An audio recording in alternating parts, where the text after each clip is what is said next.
Welcome to the second in our series of webinars for colleagues within University of London recognised teaching centres. I'm Linda Amran-Cooper and I'm head of the Centre for Distance Education, and I'm delighted and honoured to welcome you here to this event. A number of you I will have known from events in Senate House and possibly from the Postgraduate Certificate Learning and Teaching. And I do hope that we'll be welcoming you back to Senate House in the very soon future. But in the meanwhile, we've put together this series of 3 webinars. We had the first one last week on learning and teaching. This one is looking at student experience, and on Wednesday we have one that's looking at management and strategy. And really our concern has been very much about understanding the challenges that we all face in thinking about the provision we give to students in September and onwards. We all know that we may be in and out of lockdown, that the virus, the pandemic, may have different effects on different countries and different locations. So welcome. We've got a fantastic event here this morning. Just to say, this is being recorded and we will be able to put the recording and the resources and some information about the event up onto the CDE website in due course, and we'll make sure that you get a link for that. So if your colleagues aren't able to join us, they will be able to have a look at the link. We have with us Dr. David Baum, who is a CDE fellow and who I'm going to hand over to in a moment. We also have Jerry Coyle from our library, which is excellent.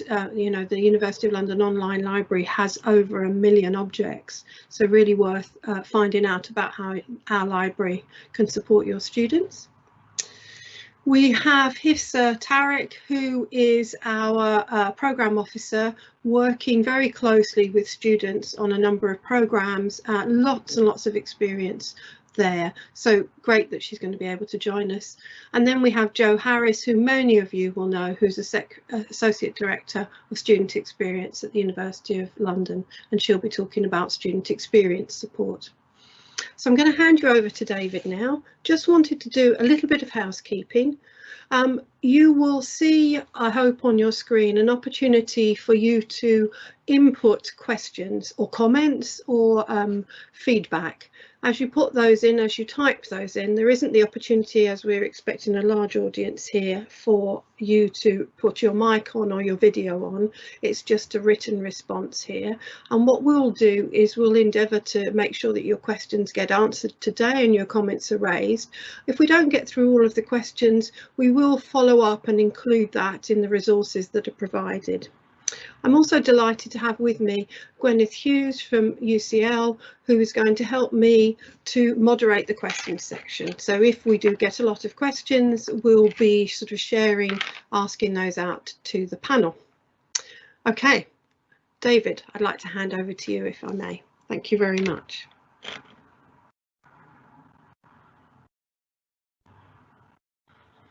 The first vital step for me in presenting is to unmute my microphone, so I've done that. There's such a lot to learn in such a short period of time, isn't there? Welcome, colleagues. I hope you'll find this valuable. I've emailed already out to you a much more detailed account of the student journey, which you'll be using for this first session, and I hope you got that, and please refer to that as I briefly speak about it. Couple of comments about it. It's not just about COVID.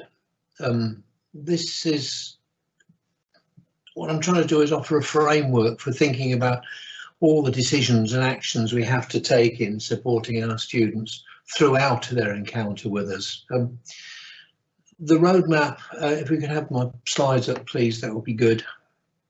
The roadmap, the journey, describes the various steps that students go through in their encounter with us, both with us as the University of London and with you as recognised teaching centres. And as you look through the written account summarised in the slides, there are 3 questions I'd like you to consider. I'll give you just a moment to read those 3 questions.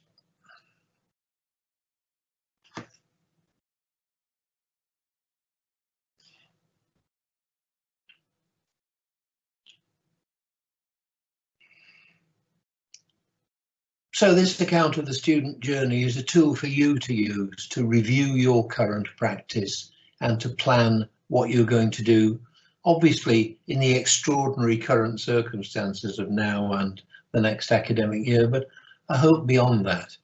But it's not a fixed account, but it's still useful to have some basis on which to think about your students' journey. We tend to focus as institutions on ourselves and on what we do, just the way teachers often focus on themselves and on what they do.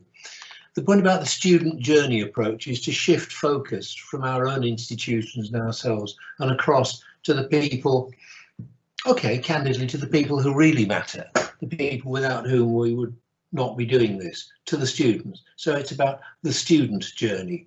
Let's look at the next slide, please. These are the first, I think these are the first half dozen steps in the student journey, but please, as you look through these and the longer text version, as you think about these, do raise any questions, do raise any comments for us to respond to, because you need to personalise this, I think. You need to personalise this by making it into an account of the steps in the student journey for your institution, for your teaching centre, as we do here in London. So relating it now back to COVID, having said that this isn't just about COVID. So in normal times and in COVID times, how do your students discover you and your programme and your institution? There's an added dimension to this in a complex distance learning setup such as that we have here. There are two sets of answers to all of these questions. There's how do students discover the University of London and its programmes, and there's how do students discover your institution, your recognised teaching centre. So all the time these two strands run together, and I'd encourage you to think about both parts of that, obviously primarily concentrating on the way these things work out for your recognised teaching centre, but there are relationships all the time between you and us on this one. And I hope that this thinking through these steps on the student journey will also help strengthen the vitally important partnership, relationship between yourselves and ourselves. So with that caution in mind, with that reminder in mind, how do your students find out about you? And we know often through you, how do they find out about us? And what difference has COVID made? What difference will the new normal make for academic year 20 to 21 and thereafter? How do students make their initial inquiries and receive advice? Again, to you and to us, and again, inevitably, what difference does COVID make when it's much harder for them to come in off the street if they ever did? And are your systems, are our systems and processes in place to enable the inquiry and advice function to run smoothly? And similarly for 3, the application and response and the admission decisions. And for stage 4, student enrolment into London and into your centre, student induction into your centre and to London. Induction may be one of the areas where the difference is greatest now. What you offer that we can't offer much is face-to-face, in-person contact, and that starts perhaps at induction. So what are the implications of the changed circumstances of COVID for the induction processes that you undertake? In a sense, this is easier for London because we work remotely, we work at a distance. We always do that. COVID has got it's got some implications for us, particularly around the conduct of assessment, but this has fewer implications for us, but we know it has implications for you. And then for the process of studying, again, they study the London programmes, but how does your work on this change under the circumstances of both studying and the provision of information and support, which Hissar and then Joe will talk about later. So let's move on to the final 5 steps of the student journey. How do you give feedback to your students under these changed circumstances? For whatever role you play in assessment, how does that happen? We know that's got big implications. And remembering that students study, they register, I think, for a program, but they study module by module. How does the any necessary reassessment and then re-enrollment, how do those things happen? And they graduate both from London and from your own institution. How are you going to handle that? We've seen some very creative uses of online for graduation ceremonies. I don't know whether it was a recognised teaching centre or not that had this wonderful robot student with the real student's face on it, receiving a certificate from a real in-person university college chancellor. That was amazing. What are you going to do about graduation business? Because ceremony does matter. Studying is largely a solitary business, although the groups matter. But what are you going to do about graduation? And then looking longer term, what implications does COVID have for what it means to be a graduate of your institution? I hope that the longer you look ahead, the smaller the implications of this. I hope by now, by the time we get to stages 10 and 11, we're well beyond our immediate major concerns about COVID and into the longer term relationship between you and us, although that's an expression of hope, I think, rather than a prediction. I hope you find this a useful tool. It will be a useful tool if you make use of it. You will find your own versions of it.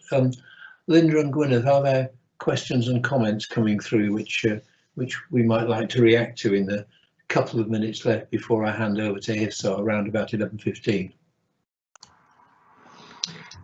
Hi David. We've got a question from a colleague who has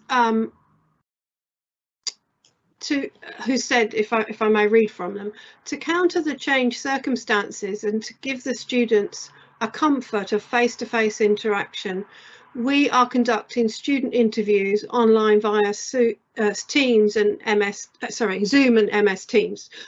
So I think that's a very useful comment there, and I don't know whether you wanted to sort of respond to the sentiment there and think about the extrapolation for others.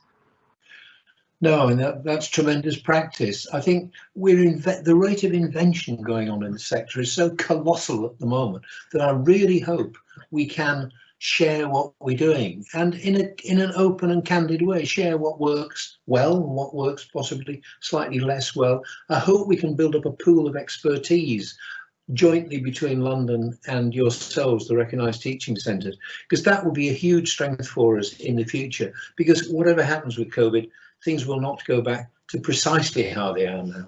We will discover some advantages in slightly more remote working. So I'm delighted that's happening. Tell us how it works. The university and the Centre for Distance Education will be developing approaches to collecting and sharing information from you fairly rapidly with you, and that there is gold in that information. So please let us continue to share what's happening. Oh, thank you, David. This is Gwyneth here. I've got just a quick question for you, because I'm sure we're short on time, and that is those stages. Are there some of those key stages where students are likely to have more questions and encounter more problems, and we need to be very mindful that they'll need extra support? It's absolutely essential that we do even more listening than we've done in the past, and by we I mean everybody. It's a weird world out there for students at the moment. We think it's weird for us, but it's very, very strange for them. The most important single thing we can do, and I'm sure Hissar will pick this up in her presentation in just a moment, is we have to listen. We have to stress that it's okay for students to ask what may seem to them like peculiar questions. Oddly, this change may help strengthen the relationships between students and ourselves, because we have to encourage them to be very open with us about their questions, concerns and difficulties. We have to respond in a very human as well as a very professional way to the extraordinary circumstances of this. I think if we do this right, we will get to know our students better. We will improve the quality of our relationship with our students, and that would be a blessed outcome from a horrible situation.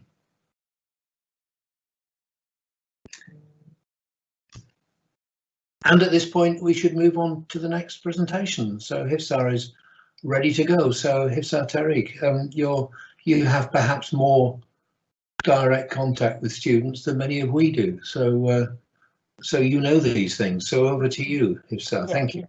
Thanks, David. Thanks, everyone. Okay. All right. I'm Hifsar Tariq. I'm the Programme Officer at the University of London.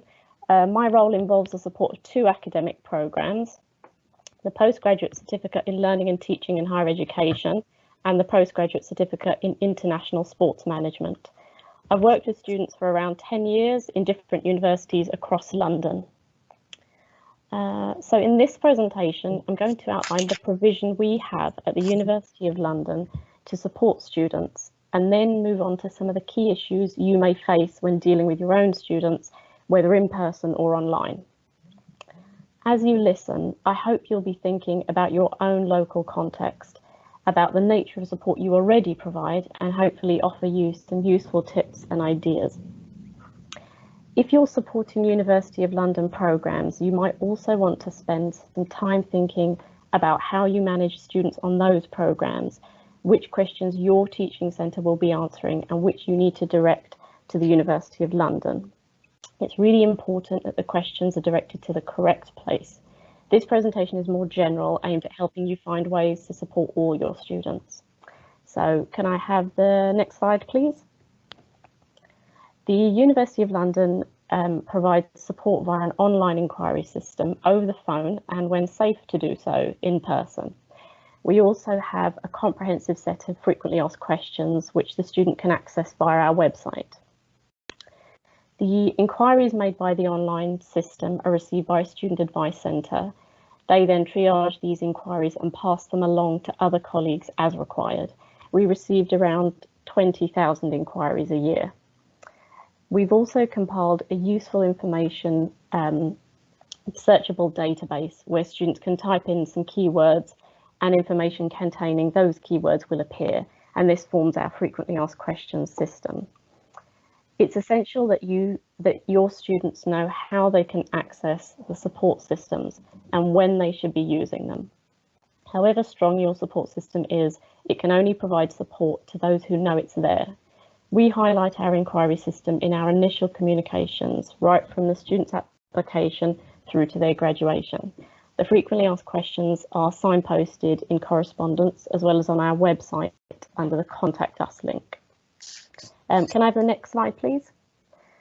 I now want to move on to the types of inquiries you may receive. They can broadly be grouped into four main categories, so academic, technical, procedural, and then the general or miscellaneous. I want to make clear, though, at this point that students won't always know the difference between these inquiries, and they won't necessarily know who to contact for each. It might therefore be useful to have a single point of contact then for your students. Grouping the queries in this way may help you to better manage them and direct them to the correct place, but it may not.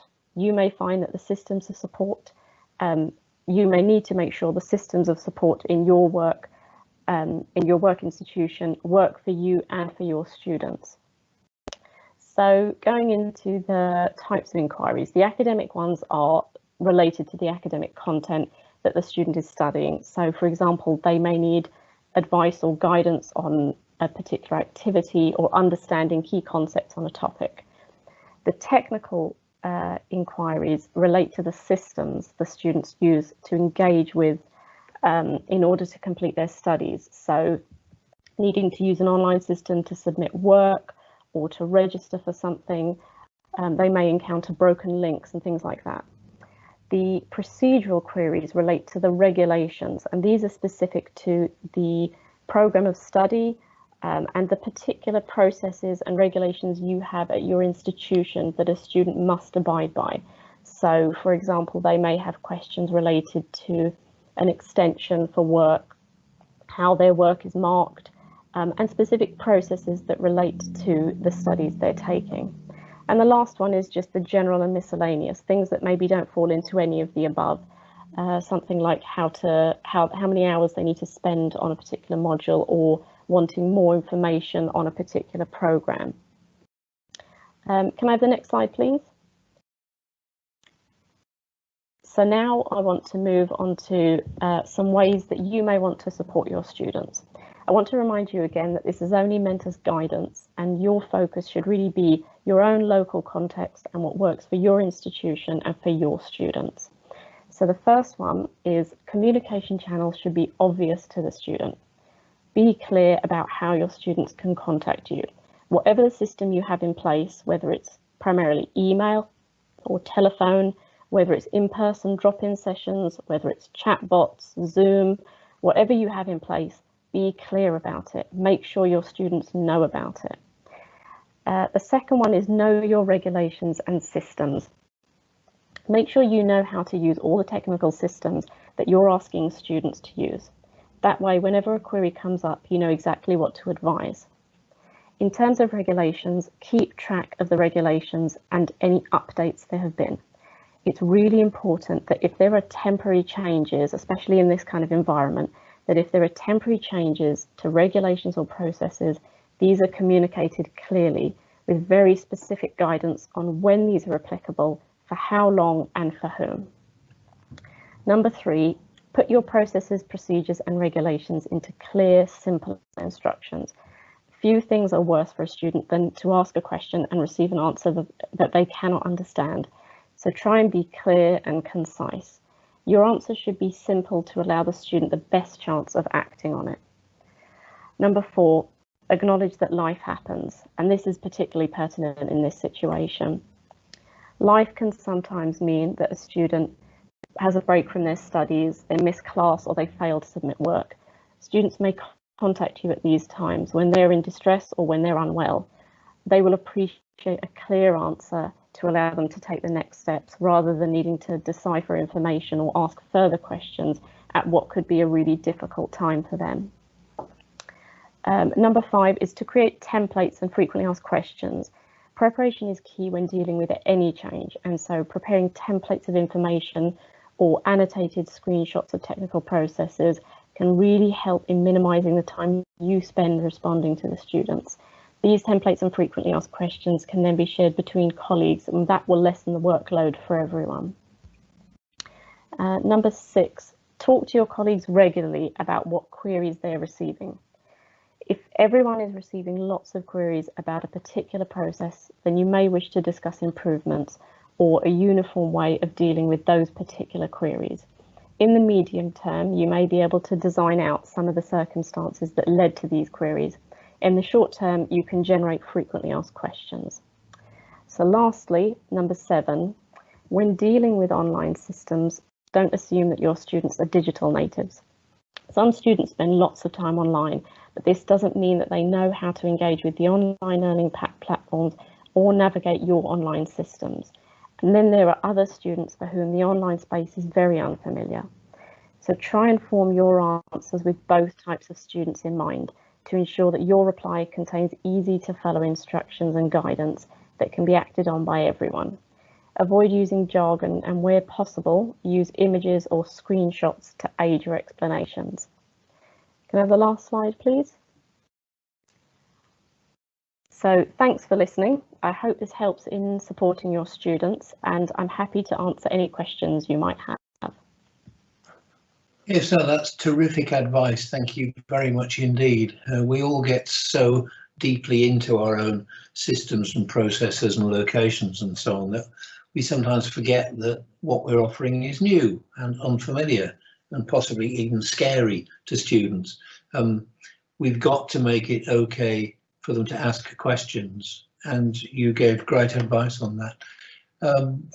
Linda and Gwyneth, do we have questions, comments, observations which HIFSA might reply to on her presentation? Hi, yes. One of the things that's been going through the discussion area is the question of the move away from in-person visits to the campus to other ways of communicating with students when they've got queries. So I think you've covered some of those, Hifsa, which is very helpful. But I wondered if you wanted to say a little bit about sort of signposting and the use of FAQs and give us a bit more on some of your experience with that. Yeah, sure. It's always good in this situation to try and be as proactive as you can. So you won't be able to know all the things that you're going to get. You're not going to anticipate all the questions you're going to get, but you may have a good idea of the types of queries that you're going to be receiving. So it would be really, really useful if you can, and even if it's a really busy time, but to take, you know, an hour, 2 hours out with colleagues and with team members to compose things that will help everyone in the short term. So things like frequently asked questions, annotated screenshots, images, things like that are really helpful to students, because the kind of the wording or the jargon that we sometimes use isn't necessarily easy for them to understand. But having an image of something, having kind of an annotated screenshot would be really, really helpful, and being proactive with that. So trying to compile some kind of basic information, some useful information, and sending it out to students, or posting it somewhere where you know that they'll have to, it's an area that they use a lot, something like a student portal like we would, or on your website, having something that is big and bold, that is, you know, student information. Trying to be as proactive as you can help you to be in a position where you're not always firefighting. So yeah, that would be my advice. Try to just be as proactive in this situation as you can. Yes, so that's terrific advice. Thank you very much indeed. I think you said earlier that the slightly longer version of the things you said will be available to people after the webinar's closed. That's great. Thank you. Is there, in the remaining 60 seconds or so, Linda or Gwyneth, is there anything else? Well, just quickly, I was going to ask, you had that sort of list of different types of questions, your academic, technical, institutional, process questions. Do you sometimes get inquiries that are really a mixture of several things, like an academic question that's also something to do with the technical system of, I don't know, how to post messages or reply to messages or something, and how do you manage those? Yes, definitely, and that's a really, really good point to raise, actually. You will often get students asking multiple questions all in the same query, and what's really important about that is knowing your own institution's way of managing those. So if you have say a question on regulations that needs to go to one colleague and an academic question that needs to go to another, you need to be really clear about how you separate them and how you manage that, whether you create another inquiry for the student and push it to either colleague, or whether you ask, or whether you pass it kind of through a chain of people. But it's really, really important then to know how that works in your own institution to avoid it getting lost, or to avoid the student needing to remind you that they've got another question that isn't answered. So that's really important for the person receiving that inquiry, to make sure each part of that is answered by the correct people and in good time. If so, Andrew's raised a point here which I think is interesting, and I know that this is of course the same for us, that on occasions students can be overzealous, I should say, not jealous, zealous, and rather than read, will ask the question, so will come to us directly rather than taking the time to find the information. And I think one of the things that I was thinking of that we have, which is quite useful, and you mentioned it before, was sort of animated screenshots and so on. So it's not all written responses. And I think we also have quite a lot of videos of how to do things as well, don't we, that are helpful. Yeah, that really helps. And I think that's also, I think especially coming back to the point where this is a very unusual time. And so you don't know what kind of situations the students are in. and it's really important then to provide it in a way that's it's much more accessible for them. And sometimes reading through a few paragraphs just isn't good for them, and it's not helpful, and they find it hard to interact with that. But having 2 or 3 screenshots really helps at a time that could be quite distressing for them. So yeah, I completely agree. Having some images, some screenshots is really helpful. If so, thank you again. That was terrific, really thorough, some really solid advice, and advice that people can build on and interpret in their own particular settings and work with. So thank you very much indeed for that. That was great. This is the information age, and the person in charge of the information is with us now. Jerry from the Open University Online Library. Please tell us a bit about what the library does, and also help colleagues to work through the relationships between what students get from you and from their own recognised teaching centre libraries. Over to you. Thanks, David. So my name is Jerry Coyle. I'm the Collection Development Librarian in the Online Library. If we could have the next slide, please. Okay, so I'll talk a little bit about what the Online Library is and our role in supporting students and our colleagues at recognised teaching centres. So the Online Library is a really rich resource that exists to support the needs of University of London distance learning students and those colleagues who support them. As Linda mentioned at the beginning, the library contains over 100 million digital items, so everything you would expect in a library: books, journals, newspapers, dissertations, law reports and so on. The library resources are available for all our students, whether they're studying with a recognised teaching centre or whether they're studying independently, wherever in the world that they're based, because we do know that a lot of our recognised teaching centres have excellent libraries, so but not all students are studying with a teaching centre. So really the Online Library acts as a kind of a safety net to ensure no students get left behind. The library is staffed by a team of professional librarians, and we manage and develop the library collection. We make sure everything works from a technical point of view, and we also provide direct support to students and academic colleagues. Next slide, please. Okay, this is just a snapshot of the library website, just a few features to draw your attention to on the home page. There's a study programme tab at the top, which leads to a page for each programme, which is tailored for that programme and the students on that programme. A bit further down, there's a search engine which searches across the library, and then just below that you'll see various opportunities for students and faculty to get support, either support on our website or by contacting us. Next slide, please. Okay, so this is an example of one of the pages I mentioned that's dedicated to a particular programme. So this is dedicated to the undergraduate laws programme in this example. So you'll see on the left hand side you'll have a list of databases, and that's where the library content is basically stored. So it's the shelves of the library. It's one way of thinking of it. And then on the right hand side there are various types of guidance for students, some of it general, some of it very specific to the programme. Next slide, please. Okay, so just about access. So all the actual resources themselves, the website itself can be accessed by anybody, but to access the resources, there's an authentication process. Most students will log in with their student portal or VLE passwords. Colleagues at teaching centres who are supporting our programmes for 4 hours plus a week will give you an Athens password to access resources, and you can apply for one of those using the form that's on the teaching centre's portal. Next slide, please. Okay, so just a bit more about the library collection and how it supports students. So we've got 100 million items. We aim to provide all the material that's on a reading list where we can get it from a publisher. And most of that material we get on a subscription basis. So we don't actually own the content, we subscribe to it.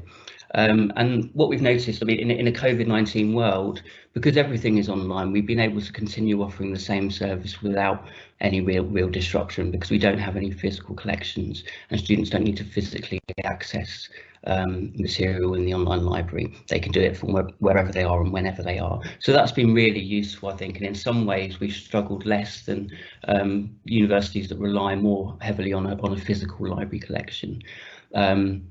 So this is a good opportunity for colleagues at teaching centres to really encourage students to use the online library because it is there.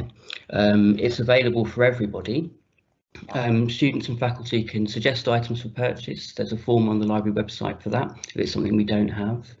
And yeah, so I would encourage colleagues at teaching centres to check the online library to see whether the resources needed for that programme, particularly the essential and further stroke recommended readings, are available. And if they are, to direct students to the online library where possible, because that means that there's no need for those resources to be provided in the teaching centre's own library if it has one, and that leads to cost savings all round, and actually can lead to a better student experience because they can access more stuff in one place.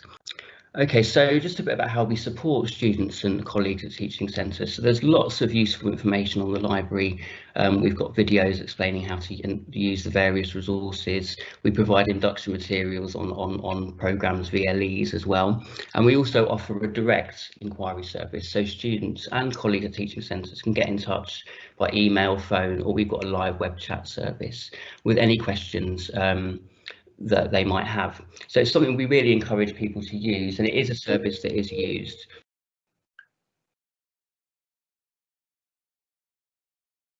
Jerry, I think your feed is frozen in some sense.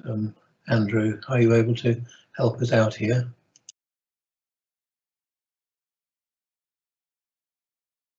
I'm afraid I can't do anything until Jerry's connection is put back on, I'm afraid. We could move forward to Joe's video in the meantime until Jerry can come back on. Oh, yes, because we don't really want to ask Jerry questions if he's not in a position to respond. Is that your advice, Andrew? Is that the safest thing to do? And then we can return to Jerry. Absolutely, yep. I can queue up Joe's video now. Do you want to introduce Joe's video? Very briefly, yes. We tend to treat studying as if it's primarily or indeed solely an academic business, but there's more to it than that. It's a personal business. We're dealing with, whether we like it or not, we're dealing with whole people. Isar's referred to the fact that life happens for students as well. We really need to provide comprehensive support. When we, that's both London and you as a teaching centre, take on a student, you take on a big responsibility for them, and Jo can tell us about, through her presentation, some of the many ways in which we can and indeed should support our students. So if you could roll Jo's presentation, that would be terrific. Thanks, Andrew.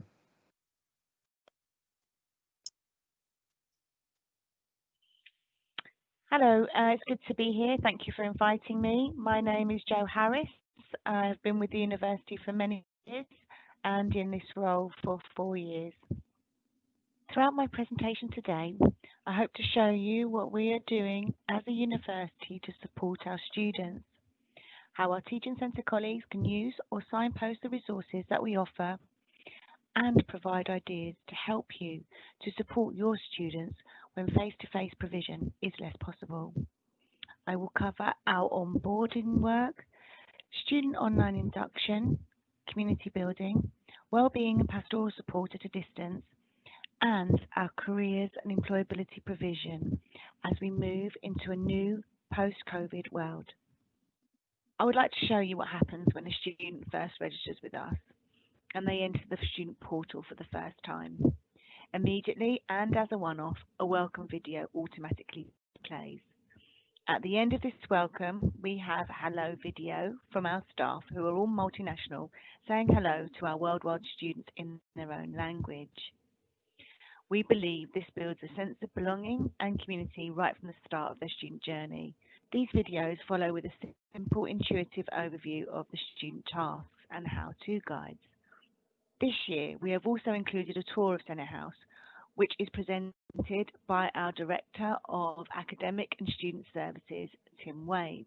This is the administrative headquarters of the University of London, the Senate House in the heart of London's Bloomsbury. And this is where it all started. This is the foundation stone of the university. As well as offering inductions and onboarding to our students, we have also developed and mirrored resources for online tutors and teaching centre staff With every new initiative we undertake, we value the student voice, so we really seek their input. They told us that they like the induction and the general orientation resources, but they would like to see more around course-specific orientations. The first version of this template you can see here, and it has been deployed in 2 of our new courses. The plan is to roll out to existing programs where appropriate. This year we have partnered with Talk Campus.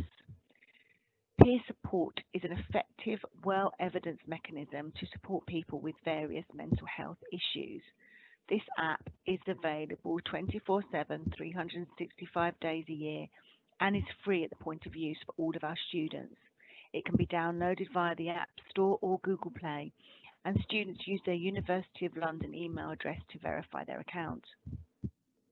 If Talk Campus detects a student in crisis where there is a risk to life, their own or others, and that is explicitly expressed, they can implement real-time escalation processes, alerting designated university contacts, local authorities, and crisis support services in the countries of residence. We have launched a number of campaigns to destigmatise mental health, and our I Feel Better When video campaign has been developed with both staff and students, sharing what they do to help themselves feel better. I feel better when I have a nice long FaceTime or phone call with my friends or family. It helps me to remember that life will go back to normal one day and we are all in this together. With the help of our portal team, we have created a wellbeing hub on the student portal, which is accessible to all students. This page includes support and signposting, campaigns to get involved in, and relevant articles. Our vision is for this to become a hub for all wellbeing resources, which are always growing. With student consultation, we have developed community building online societies, and we started that in 2019. Our mission is to build a sense of belonging with UOL and the wider community. And we know it helps retention because research shows that students who engage in extracurricular activities, societies and courses tend to get better grades and stay. Our following across social media platforms speak for themselves, and they are a great way for us to collectively communicate and support our student body and showcase that support and sense of community that we offer to our prospects. We actively encourage and publish student blogs for students and alumni. Our Advice for Students campaign on the screen here, which is posted weekly, gets really lovely responses from our students. We have been sending pastoral support communications at key times throughout the student life cycle since 2016. 6 months ago, we also started a UOL World Class podcast as another avenue to reach our community.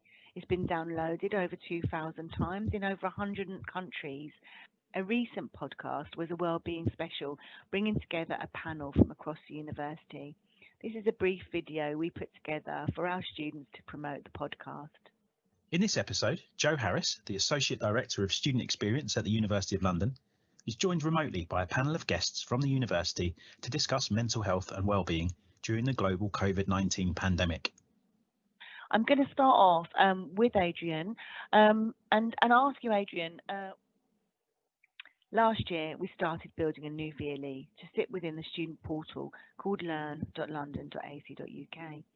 The platform now hosts the new career planning micro module, a general orientation, careers and employability resources, core study skills, digital skills awareness, clubs, societies and more. We built learn.london.ac.uk so it could be app enabled, meaning students can access it via the Moodle app. You can now see your support and development courses at a glance, download bite-sized content, check upcoming deadlines with the calendar, chat with other students and more. Careers activities continue to be popular among our students. We run regular series of activities every week, and more recently we've run some sessions specifically focused on COVID-19 in the context of careers. In addition to our usual careers offering, which include the webinars, small group discussions, career drop-in sessions, we do have a wealth of resources where we offer interactive support, how to write a CV, interview skills, self-reflective exercises so that students can understand their own aspirations.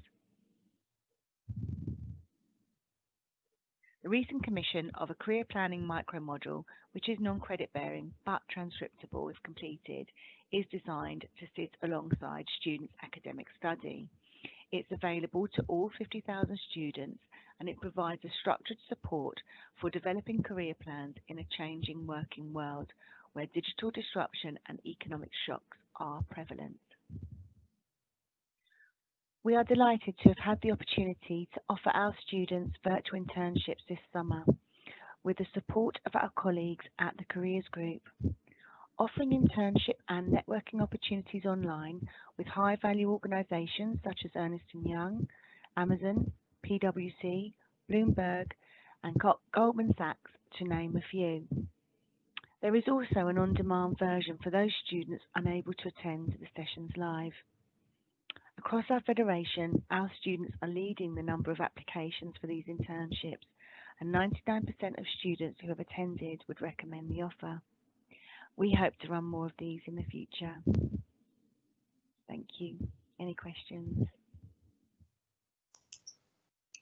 Jo, thank you so much. It's a brilliant account of an astonishing range of services. I mean, it's a much more extensive range of services than some universities provide face to face. So and to do it all online, it's a remarkable story and very well told. I think there'll be a longer and more detailed version of your presentation available to people afterwards. So thank you very much indeed for a terrific story, very well told. Linda and Gwyneth, do we have any questions or observations on Jo's presentation? Just to let people know that we haven't finished with Jerry yet. If we can recover him, then we'll go back for the last 6 or 7 minutes of this hour with Jerry. But for the moment, questions and comments for Jo. Gwyneth and Linda, do we have anything? Yes, thank you, David, and thank you, Jo, for that. Really, so much information you've got there. There's such a rich resources. It's just a bit mind-boggling. But I've got a question here from UCL Lahore, who asked if you could expand a bit more about the health and wellbeing support, and also is interested to know whether that is only for students. The Talk Campus app at the moment is a student-only peer support network, and that is for wellbeing and mental health. Our provision started about 4 years ago, where we offered the support of Nightline, but it was limited because it was a UK-based and UK-based hours, and obviously our students are all around the world. This app is 24/7, 365, and students just download it using their London email address. It gives them a chance to connect. We know it's well evidenced that peer support is really important when students are stressed, when they're worried about exams, because collectively, you know, we're all dealing with trauma as well with regards to the pandemic. And then on top of that, these students have had their exams, for example, right now, and those exams have changed. So this app allows them to talk to others, they talk to people that are clinicians, if it goes up to that level, but there is a Samaritan level support of moderators on the app. We've done this because the Mental Health Charter came out in December 2019, and it's given very, very strong guidelines for universities and how they should offer best practice with regards to wellbeing and mental health, because we know that students now are more destigmatized. People are more open to be able to share their struggles, and we want to support those students, and we want to do so. And the best way is online, but we also do that on our social media channels, and we get really good reach and really good interaction with our students on that as well. And it's a shared resource. I hope that's answered the question. The Wellbeing app, as well as the Wellbeing Hub, is constantly updated. There's resources on there. We're working with Jerry actually in the online library. We've got a bibliography of wellbeing resources that students can download and read at their leisure. We also developed a course about COVID-19, which they can take, and they can get more information on the latest update and research about COVID as well, to give them an understanding and hopefully a reassurance.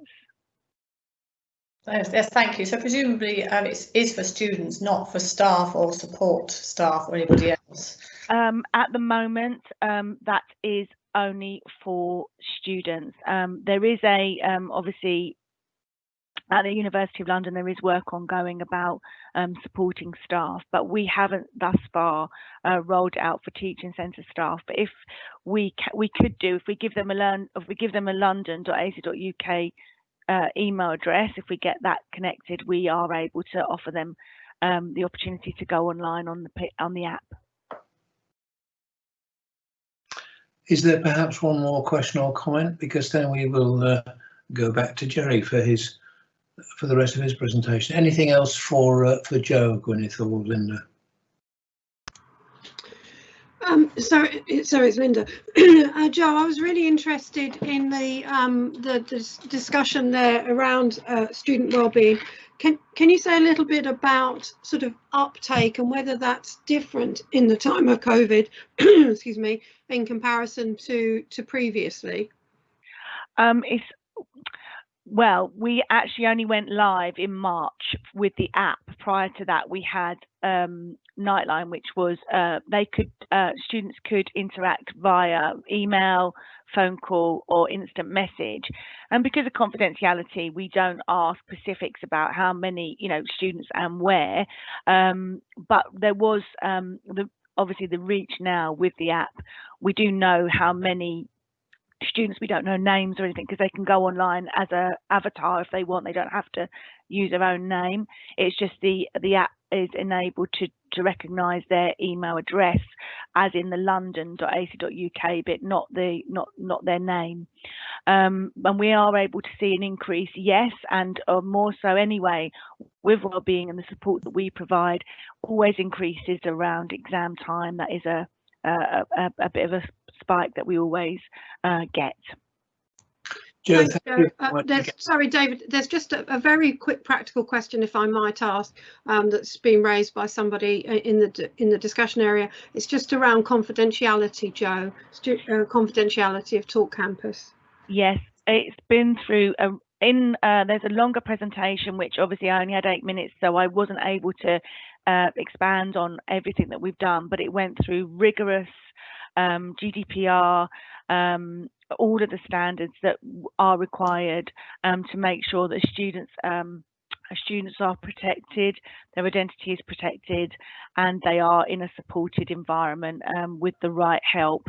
And there is a pyramid scheme with Talk Campus and peer support. They can obviously flag as well if there's a student that they're worried about, but it would never be by somebody's name. It would be what they name themselves on the app, which can be their own choice.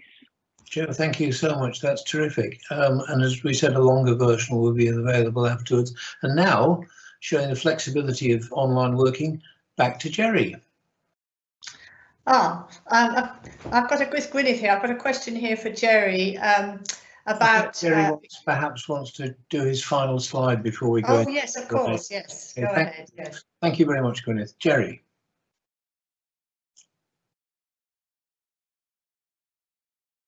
Jerry, you're on mute, I'm afraid.